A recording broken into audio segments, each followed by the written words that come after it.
વલસાડના શ્રોફ ચાલ કોસંબા રોડ ઉપર આવેલ મામાજી ભોજનાલયમાં એક યુવાને જીવન ટૂંકાવ્યું.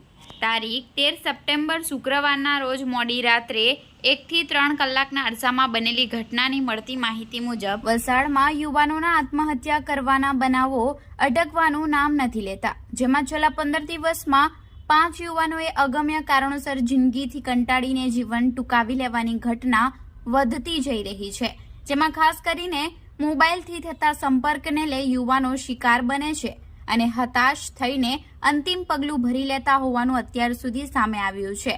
ત્યારે વલસાડની મામાજી ભોજનાલયમાં ફરજ બજાવતા એક કર્મચારીએ હોટલના પંખા પર કોઈક અગમ્ય કારણોસર ગળે ફાંસો ખાઈ જીવન ટૂંકાવી લીધું હતું. આ બનાવની જાણ હોટલના માલિકને વલસાડ સિટી પોલીસ મથકે કરતા પોલીસ ઘટના સ્થળે દોડી આવી હતી.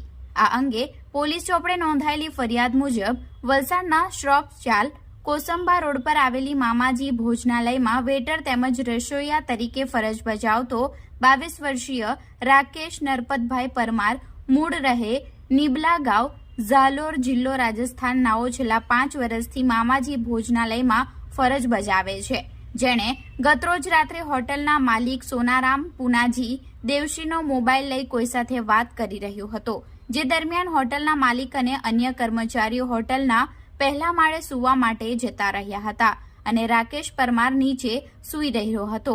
જેમાં આજે વહેલી સવારે હોટલના માલિક નીચે આવીને જોતા રાકેશ પરમાર હોટલના પંખા પર દોરી વડે ગળે ફાંસો ખાધેલી હાલતમાં જોવા મળતા હોટલ સંચાલક ગભરાઈ ગયા હતા અને આ બાબતે તાત્કાલિક વલસાડ સિટી પોલીસને જાણ કરી હતી. પોલીસ ઘટના સ્થળે આવી વધુ તપાસ હાથ ધરી છે.